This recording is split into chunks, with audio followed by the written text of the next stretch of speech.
Hello दोस्तों, आइए हम आज से एक नया टॉपिक लेकर के आए हैं आप लोगों के लिए। एक अच्छा टॉपिक जो है ना, ऐसा कोई भी एग्ज़ाम नहीं होगा जिसमें इस टॉपिक से नहीं पूछा जाता है। तो आइए हम देखते हैं मुग़ल वंश।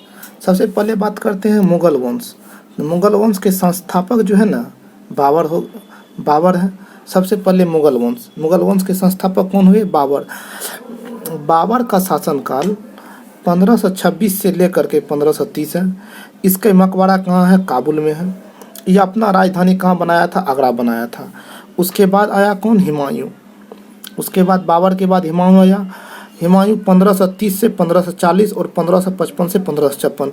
अब बात करते हैं 1540 से लेकर 1555 के बीच में कौन शासन किया था। तो इसके बीच में हुमायूं गद्दी से हट गया था और कौन किया था? शेरशाह सूरी ने शासन किया था। इस बीच में 1540 से लेकर 1555 के बीच में शेरशाह सूरी ने शासन किया था। इसकी मकबरा कहाँ है? दिल्ली में। यह अपना राजधानी आगरा ही रखा था। ठीक, तो यहाँ तक हो गया। आगे आइए देखते हैं। आगे कह रहा है अकबर। आगे कौन आया? हुमायूं के बाद अकबर। हुमायूं के बाद आया अकबर। अकबर जो है, अकबर के शासनकाल 1556 से लेकर के 1605 तक, 1556 से लेकर के 1605 तक अकबर का शासनकाल। यह अपनी मकबरा आगरा से लाहौर किया, पुनः फिर लाहौर से आगरा स्थापित किया। इसकी मकबरा तो राजधानी था। ये इसका मकबरा कहाँ है? सिकंदराबाद में। अकबर की मकबरा सिकंदराबाद में है। अकबर के बाद जहांगीर आया। जहांगीर के शासनकाल 1605 से लेकर 1627 तक। इसका मकबरा लाहौर में है। उसके बाद आया शाहजहाँ। जहांगीर के बाद शाहजहाँ। शाहजहाँ 1627 से लेकर के 1657 तक, 1627 से लेकर 1657 तक इसका मकबरा कहाँ पे है? आगरा में है। शाहजहाँ का मकबरा आगरा में। इसको क्या कहते हैं? तख्त ए ताउस। तख्त ए ताउस या मयूर सिंहासन। तख्त ए ताउस या मयूर सिंहासन का निर्माण किसने करवाया था? शाहजहाँ ने करवाया। तख्त ए ताउस या मयूर सिंहासन का निर्माण किसने करवाया था? शाहजहाँ ने करवाया था। शाहजहाँ ने करवाया था। सबसे पहले तख्त ए ताउस या मयूर सिंहासन का निर्माण जब शाहजहाँ ने करवाया था, तो सबसे पहले मयूर सिंहासन में बैठने वाला मुगल बादशाह कौन हुआ? शाहजहाँ हुआ करता था। शाहजहाँ हुआ गया, शाहजहाँ। उसके बाद आया औरंगजेब। औरंगजेब का शासनकाल 1605 से लेकर 1657 से लेकर के 1707 ईस्वी तक। औरंगजेब का शासनकाल 1657 से लेकर के 1707। और इसके मकबरा कहाँ है? औरंगाबाद में। इसका मकबरा कहाँ पे है? औरंगाबाद में। औरंगाबाद में। उसके बाद आया औरंगजेब के बाद बहादुर शाह। बहादुर शाह को इसको किस नाम से? शाह आलम द्वितीय। शाह आलम प्रथम के नाम। बहादुर शाह प्रथम को शाह ए बेखबर भी कहते हैं। शाह ए बेखबर या शाह आलम प्रथम 1717 से 1712 तक। इसका यह मोती मस्जिद इसका है। यहाँ पे मोती मस्जिद हो गया। उसके बाद हम बात करते हैं, उसके बाद बहादुर शाह प्रथम। बहादुर शाह प्रथम के बाद जहांदार शाह। जहांदार शाह आया। जहांदार शाह के शासनकाल जो है ना 1712 से लेकर 1713 तक। इसको लंपट मूर्ख भी कहा, था। इसको दिल्ली में दफनाया गया था। हुमायूं के मकबरा में इसको दफना दिया गया था। हुमायूं के मकबरा में दफना। उसके बाद आया फर्रुखसियर। फर्रुखसियर को घृणित कायर भी कहा जाता है। फर्रुखसियर को क्या कहा था? घृणित कायर भी कहा जाता है। फर्रुखसियर के शासनकाल 1713 से लेकर 1719 तक है। उसके बाद आया रफ़ी उद्दरजात, रफ़ी उद्दौला। यह 1719 में शासन किया था। इन दोनों की मृत्यु टीबी यानी कि क्षय रोग के कारण हो गया था। टीबी यानी कि क्षय रोग के कारण हो गया था। आइए उसके बाद हम लोग देखते हैं मोहम्मद शाह रंगीला। मोहम्मद शाह, इसी को रंगीला बादशाह कहा जाता है। इसी को क्या कहा जाता है? रंगीला बादशाह। मोहम्मद शाह को क्या कहा जाता है? रंगीला बादशाह कहा जाता है। 1719 से लेकर 1748 तक इसका शासन। मयूर सिंहासन में बैठने वाला अंतिम शासक। मयूर सिंहासन में बैठने वाला अंतिम शासक कौन था? मोहम्मद शाह रंगीला था। जबकि मयूर सिंहासन पर बैठने वाला प्रथम शासक शाहजहाँ हुआ करते थे। उसके बाद आया कौन? मोहम्मद शाह रंगीला के बाद आया अहमद शाह। मोहम्मद शाह रंगीला के बाद अहमद शाह आया। अहमद शाह के शासनकाल 1748 से 1754 तक रहा। इसका मूल नाम रोशन अख्तर भी है। उसके बाद आया कौन? अहमद शाह के बाद आलमगीर द्वितीय। आलमगीर द्वितीय का शासनकाल है आलमगीर द्वितीय 1754 से लेकर 1758 तक। उसके बाद आया शाहजहाँ जो है 1758 से लेकर के 1719 तक इसका शासनकाल रहा। शाहजहाँ द्वितीय के बाद आया शाह आलम द्वितीय 1759 से लेकर के 1806 तक इसका शासनकाल रहा। शाह आलम द्वितीय के बाद अकबर द्वितीय 1806 से लेकर 37 तक। उसके बाद आया बहादुर शाह द्वितीय 1837 से लेकर 1857 तक इसका शासनकाल रहा। इसको जफर के नाम से भी जाना जाता था। अंतिम मुगल बादशाह बहादुर शाह द्वितीय। प्रथम मुगल बादशाह बाबर हुआ करते थे। बाबर हैं प्रथम मुगल बादशाह बाबर, अंतिम मुगल बादशाह बहादुर शाह द्वितीय। इसी को जो है ना अंग्रेज रंगून भेज दिया गया, यानी कि बर्मा भेज दिया गया। इसका मृत्यु बर्मा में ही हो गया, बहादुर शाह द्वितीय का। ये तो हो गया हम लोग का ओवरव्यू। इसके बाद आइए देखते हैं बाबर से।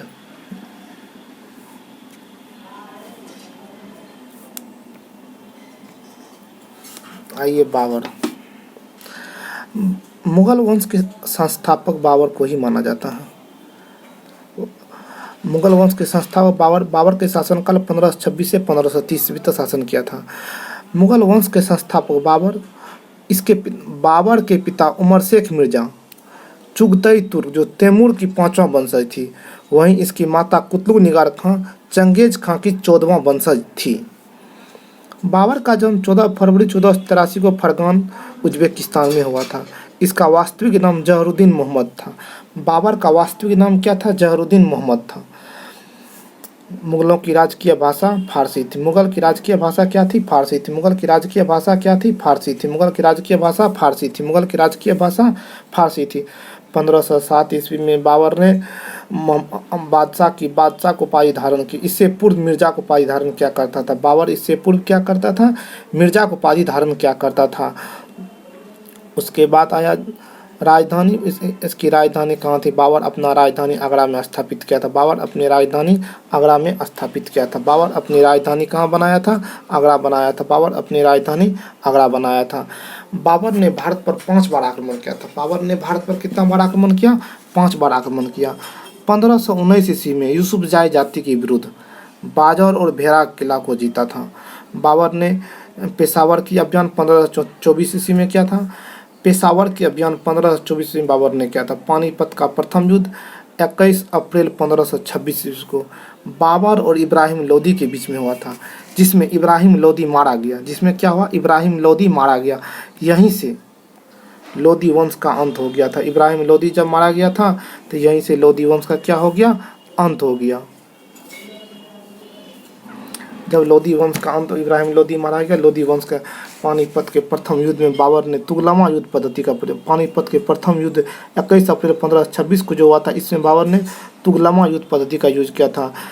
पानीपत के प्रथम युद्ध जीत के उपलक्ष्य में बाबर ने काबुल वासी को 1 चांदी का सिक्का दिया था उपहार के रूप में। इसी विजय के उपलक्ष्य में कलंदर को उपाधि बाबर ने धारण किया था। कलंदर को उपाधि बाबर ने धारण किया था। वो कलंदर को उपाधि धारण किया था। खनवा का युद्ध 17 मार्च 1527 को बाबर और राणा सांगा के बीच। खनवा का युद्ध 17 मार्च 1527 को बाबर और राणा सांगा के बीच में होता है, जिसमें बाबर की जीत गया था, राणा सांगा हार गया था। बाबर जीता, राणा सांगा हार गया था। इसी युद्ध में जिहाद का नारा दिया था। खनवा के युद्ध में बाबर ने जिहाद का शराब पर प्रतिबंध लगा दिया। तमगा कर को समाप्त कर, तमगा कर मुस्लिम इसको समाप्त कर दिया था। युद्ध जीतने के बाद बाबर ने गाजी को उपाधि धारण किया था। बाबर ने किसका उपाधि धारण किया था? गाजी को उपाधि धारण किया था। उसके बाद कौन सा युद्ध हुआ? 1528 में चंदेरी का युद्ध। 29 जनवरी 1528 मध्य प्रदेश। 29 जनवरी 1528 ईस्वी को मध्य प्रदेश में चंदेरी का युद्ध हुआ था। मध्य प्रदेश चंदेरी का युद्ध हुआ, जिसमें बाबर और मेदिनी। चंदेरी का युद्ध किसके किसके बीच हुआ था? बाबर और मेदिनी राय के बीच में हुआ। बाबर और मेदिनी राय के बीच में जो हुआ था, मेदिनी राय हार गया था, बाबर की विजयी हुआ था। बाबर का जीत हो गया। घाघरा का युद्ध 6 मई 1529 को। घाघरा का युद्ध 6 मई 1529 को बाबर और मोहम्मद लोदी के बीच में हुआ था, जिसमें मोहम्मद लोदी हार गया था, बाबर विजयी हुआ था। मोहम्मद लोदी हार गया था, बाबर विजयी। 26 दिसंबर 1530 ईस्वी को 26 दिसंबर 1530 ईस्वी को बाबर का क्या हो गया? डेथ हो गया। बाबर की मृत्यु हो गई।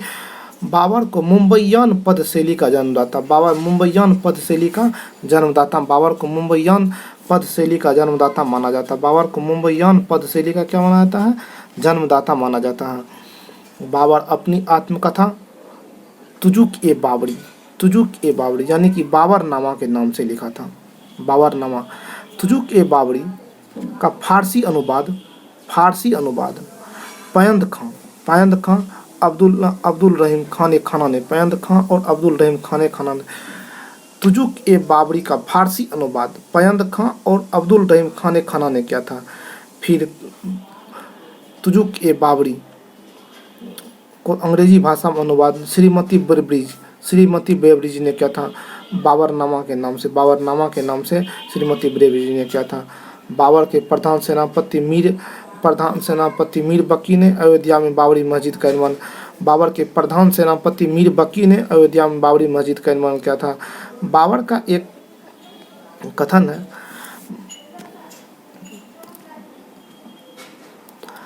बाबर अपनी आत्मकथा में भारतीयों को लेकर यह कहती है, बाबर आत्मकथा तुजुक ए बाबरी है उसमें अपनी आत्मकथा में यह कहती है, भारतीय मारना जानते हैं लेकिन लड़ना नहीं जानते हैं। बाबर ने बोला था भारतीय मारना जानते हैं लेकिन लड़ना नहीं जानते हैं। और बाबर की मकबरा आगरा में है। सबसे पहले बाबर को आगरा के आराम बाग में दफनाया गया था। जब बाबर की वसीयतनामा पढ़ा गया था तो उसके बाद आगरा के आराम बाग से कहाँ स्थानांतरित कर दिया? आगरा स्थानांतरित, बाबर के मकबरा को आराम बाग से आगरा स्थानांतरित कर दिया गया। जब बाबर की मृत्यु उसके बाद उसके पुत्र हुमायूं आया। हुमायूं की शासनकाल 1530 से 1540 और 1555 से 1556 के बीच की शासनकाल रहा था। इसका जन्म 6 मार्च 1560 ईस्वी को काबुल में हुआ था। इनका पिता बाबर, माता माहम बेगम थी। पिता बाबर हुआ करते थे, माता माहम बेगम थे। हुमायूं का शाब्दिक अर्थ भगवान होता है। हुमायूं नामा की रचना गुलबदन बेगम इसकी बहन है। इन्होंने किया था किसके कहने पर? अकबर के कहने पर किया था। हुमायूं नामा की रचना गुलबदन बेगम किसके कहने पर किया था? अकबर के कहने पर हुमायूं नामा की रचना किए थे। हुमायूं के राज्याभिषेक 30 दिसंबर 1530 ईस्वी को आगरा में हुआ था। 30 दिसंबर 1530 ईस्वी को आगरा में हुआ था। 1533 को दिल्ली के दिनपरा नामक नगर की स्थापना हुमायूं ने किया था। 1533 ईस्वी को दिल्ली के दिनपरा नामक नगर की स्थापना हुमायूं ने किया था। 1531 ईस्वी में कलिंजर का अभियान प्रतापरुद्र देव के विरुद्ध किया था, हुमायूं ने किया था। दौरा या दहोड़िया का युद्ध 1532 में, दौरा या दहोड़िया का युद्ध 1532 में हुमायूं और मोहम्मद लोदी के बीच में हुआ था, जिसमें हुमायूं की जीत हुई थी, मोहम्मद लोदी हार गया था। 1532 में चुनार किला का अभियान, 1532 में ही चुनार किला का अभियान किया था। 1538 में बंगाल का विजय किया एवं इसका नाम बंगाल का विजय किया और इसका नाम क्या रख दिया? जन्नताबाद इसका नाम रख दिया। इसका नाम क्या? बंगाल का विजय किया और जन्नताबाद इसका नाम रख दिया गया। चौसा का युद्ध 1539 में, जून 1539 में हुमायूं और शेरशाह सूरी के बीच में हुआ था। हुमायूं और शेरशाह सूरी के बीच में हुआ था, जिसमें हुमायूं की हार हुई थी, शेरशाह सूरी जीत गया था। इसी में शेरशाह सूरी जीत गया था। उसके बाद फिर से कन्नौज या बिलग्राम का युद्ध हुआ था 1540 कन्नौज या बिलग्राम का युद्ध मई 1540 में हुमायूं और शेरशाह सूरी के बीच में हुआ था, जिसमें हुमायूं हार गया था और शेरशाह सूरी की जीत हुई थी। हुमायूं हार गया और शेरशाह सूरी जीत गया था। हुमायूं के बाद 1541 से हुमायूं ने 1541 में मीर अली अकबर की पुत्री हमीदा बानो बेगम से निकाह कर लिया। हुमायूं 1541 में मीर अली अकबर की पुत्री हमीदा बानो बेगम से निकाह कर लिया। अमरकोट के राजा बिरसाल के राजमहल में हमीदा बानो बेगम ने 1542 में महान सम्राट अकबर को जन्म दिया था। महान सम्राट अकबर को जन्म किसने दिया था? हमीदा बानो बेगम ने दिया था। उसके बाद फिर से मच्छीवाड़ा का युद्ध 1555 ईस्वी में हुआ था। हुमायूं और अफगान सरदार हेबत खां और तारतार खां के बीच में हुआ था, जिसमें हुमायूं की जीत हुई थी। अफगान सरदार हेबत खां और तारतार खां दोनों मर गया था। उसके बाद फिर से सरहिंद का युद्ध 22 जून 1555, 22 जून 1555 हुमायूं और सिकंदर सूरी के बीच में हुआ था। हुमायूं और सिकंदर सूरी के बीच में हुआ था, जिसमें हुमायूं और सिकंदर सूरी के बीच में हुआ था, जिसमें हुमायूं की जीत हुई थी, सिकंदर सूरी हार गया था। सिकंदर सूरी हार गया। जुलाई 1555 ईस्वी में, जुलाई 1555 में हुमायूं पुनः बादशाह घोषित, हुमायूं अपने आप को पुनः बादशाह घोषित किया, पुनः फिर से बादशाह घोषित किया। हुमायूं की मृत्यु 15 जनवरी 1556 ईस्वी को दिल्ली के दीनपना नामक पुस्तकालय गिरने के कारण हुआ था। हुमायूं के मकबरा दिल्ली में, हुमायूं के मकबरा कहाँ है? दिल्ली में, जिसका निर्माण हुमायूं की पत्नी हमीदा बानो बेगम ने। हुमायूं के मकबरा का वास्तुकार मिर्जा गयास बेग है। हुमायूं के मकबरा का वास्तुकार कौन है? मिर्जा गयास बेग है। लेनपुल नामक इतिहासकार ने कहा, हुमायूं जीवन भर लड़खड़ाता रहा और लड़खड़ा कर ही मर गया। हुमायूं जीवन भर लड़खड़ाता रहा और लड़खड़ा करके ही मर गया।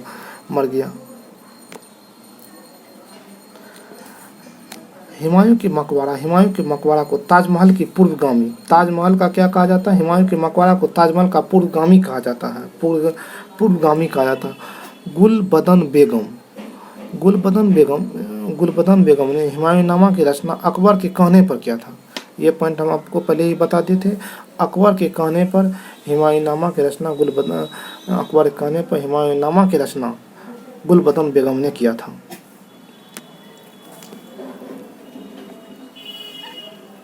उसके बाद आ गया सूर्यवंश। सूर्यवंश के संस्थापक 1540 से 1555, 1540 से लेकर के 1555 में सूर्यवंश के संस्थापक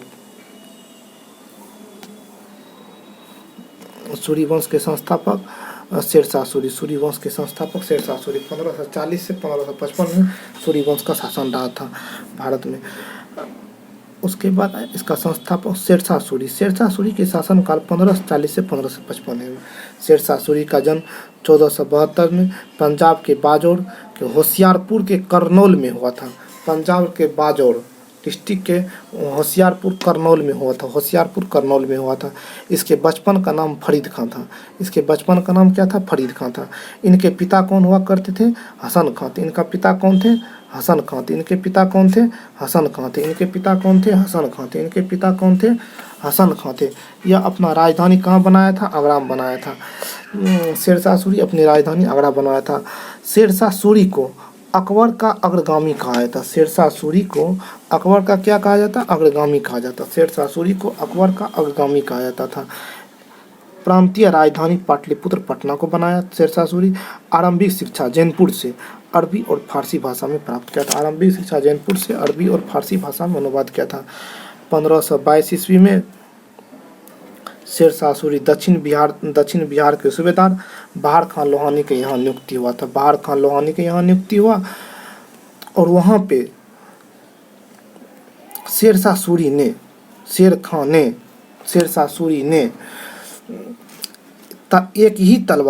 एक ही वार से एक शेर की हत्या कर दी थी। इसी से खुश होकर बहार खां लोहानी ने शेरशाह सूरी को शेर खां को उपाधि दिया था। शेरशाह सूरी को किस चीज़ को उपाधि दिया था? शेर खां को उपाधि दिया था। 1528 में चंदेरी के युद्ध में शेरशाह सूरी ने अकबर की तरफ से लड़ा था।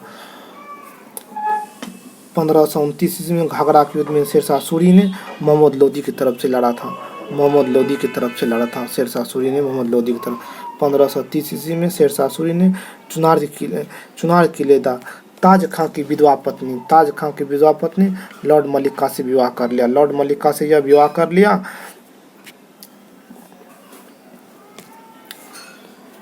चौसा का युद्ध 1539 ईस्वी में हुमायूं और शेरशाह सूरी के बीच में हुआ था, जिसमें हुमायूं की हार हुई थी। शेरशाह सूरी जीत गया था। शेरशाह की उपाधि धारण यहीं पे किया था। कन्नौज या बिलग्राम का युद्ध मई 1540 ईस्वी में हुमायूं और शेरशाह सूरी के बीच में हुआ था। शेरशाह सूरी के विषय में जानकारी तारीख शेरशाही।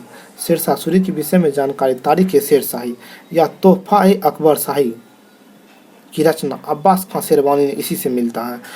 शेरशाह सूरी के विषय में जानकारी तारीख शेरशाही या अकबर शेरशाही से मिलता है। तारिक ए शेरशाही या अकबर ए शेरशाही की रचना अब्बास खां शेरवानी ने किया था। अब्बास खां शेरवानी ने किया था। सूरी वंश अथवा द्वितीय अफगान साम्राज्य के संस्थापक शेरशाह सूरी को, सूरी वंश अथवा द्वितीय अफगान साम्राज्य के संस्थापक शेरशाह सूरी को माना जाता है। शेरशाह सूरी के समकालीन इतिहासकार मलिक मोहम्मद जैसी। शेरशाह सूरी के समकालीन इतिहासकार कौन थे? मलिक मोहम्मद जैसी था, जिसने पद्मावती नामक ग्रंथ की रचना, पद्मावती ग्रंथ नामक रचना किसने की थी? मलिक मोहम्मद जैसी ने किया था। 1541 में शेरशाह सूरी ने गख्खर जनजाति के विरुद्ध सेना अभियान किया था। 1542 ईस्वी में शेरशाह सूरी ने मालवा पर आक्रमण किया। यहाँ के शासक मल्लू खां थे। 1543 ईस्वी में शेरशाह सूरी ने रायसीना पर आक्रमण किया और पूरनमल को मार दिया था एवं पूरनमल की पत्नी जोहर कर ली। यह घटना शेरशाह सूरी के चरित्र का कलंक माना जाता है। यह घटना शेरशाह सूरी के चरित्र का कलंक माना जाता है। 1544 में शेरशाह सूरी मारवाड़ का अभियान किया। यहाँ के शासक मालदेव हुआ करते थे। यहाँ के शासक कौन थे? मालदेव थे। शेरशाह सूरी ने कहा, मैंने मुट्ठी भर बाजरा के लिए समस्त हिंदुस्तान की सत्ता को खो दिया। क्वेश्चन इस तरह से पूछा जाएगा, आप लोग को बोल देगा जो मैंने मुट्ठी भर बाजरा के लिए समस्त हिंदुस्तान की सत्ता को खो दिया। किसका कथन है? शेरशाह सूरी का कथन है। यह किसका कथन है? शेरशाह सूरी का कथन है। 1545 में शेरशाह सूरी अंतिम शासक, शेरशाह सूरी का अंतिम शासक। 1545 में शेरशाह सूरी अंतिम अभियान कालिंजर का अभियान किया था। यहाँ के शासक कीरत सिंह हुआ था। शेरशाह सूरी का अंतिम सेना अभियान कालिंजर का अभियान हुआ था। यहाँ के शासक कौन थे? कीरत सिंह थे। यहाँ के शासक कीरत सिंह थे। शेरशाह सूरी की मृत्यु उक्का नामक आग्नेय अस्त्र के घायल होने से मई 1545 में हो गई थी। शेरशाह सूरी के उत्तराधिकारी इनके छोटा पुत्र जलाल खां 1545 से लेकर 53 में बना रहा। इन्होंने इस्लाम शाह को उपाधि धारण किया था। जलाल खान ने इस्लाम शाह को उपाधि धारण किया था। शेरशाह सूरी 1540 से 1545 इनके मकबरे का निर्माण कार्य पूरा जलाल खान ने करवाया था। इनका अंतिम शब्द खुदा की दया हम पर था। शेरशाह सूरी की अंतिम शब्द खुदा की दया हम पर है। शेरशाह की मकबरा, यह शेरशाह सूरी ने अपना मकबरा खुद निर्माण करवाया था, जबकि इस मकबरा का निर्माण कार्य पूरा इसका पुत्र जलाल खान ने करवाया था। रोहतासगढ़ के किला पंजाब में शेरशाह सूरी ने किया था। किला ए कोहना मस्जिद दिल्ली में, रोहतासगढ़ की किला पंजाब में शेरशाह सूरी ने करवाया था। किला ए कोहना मस्जिद दिल्ली में शेरशाह सूरी ने करवाया था। शेरशाह सूरी ने इसका पुत्र, उसके बाद शेरशाह सूरी के बाद इसके पुत्र जलाल खां शासक बना। जलाल खां इस्लाम शाह के नाम से, जलाल खां इस्लाम शाह के नाम से 1545 से 1553 तक शासन रहा था। फिरोज शाह उसके जलाल खां के बाद फिरोज खां बना। फिरोज खां की हत्या इनकी मामा मुवारिज खां ने कर दिया था। फिरोज खां की मामा था मुवारिज खां ने इनकी हत्या कर दी। उसके बाद इनके मामा फिरोज खां की मामा मुवारिज खां शासन किया था। मोहम्मद आदिल शाह को उपाधि था। मोहम्मद आदिल शाह को उपाधि, मुवारिज खां का ही प्रधानमंत्री हेमू या हेमचंद्र हुआ करते थे। हेमू या हेमचंद्र मुवारिज खां का ही प्रधानमंत्री हुआ करते थे। पानीपत का दूसरा युद्ध 5 नवंबर 1556 ईस्वी को अकबर और हेमू या हेमचंद्र के बीच में हुआ था। अकबर या हेमू या हेमचंद्र के बीच में हुआ था पानीपत का दूसरा युद्ध। 22 जून 1545 को सरहिंद के युद्ध में 22 जून 1545 सरहिंद के युद्ध में हुमायूं ने सूरी वंश के अंतिम शासक सिकंदर सूरी को पराजित किया था। उसके बाद फिर से जो है ना मुगल वंश के संस्थापक किया था।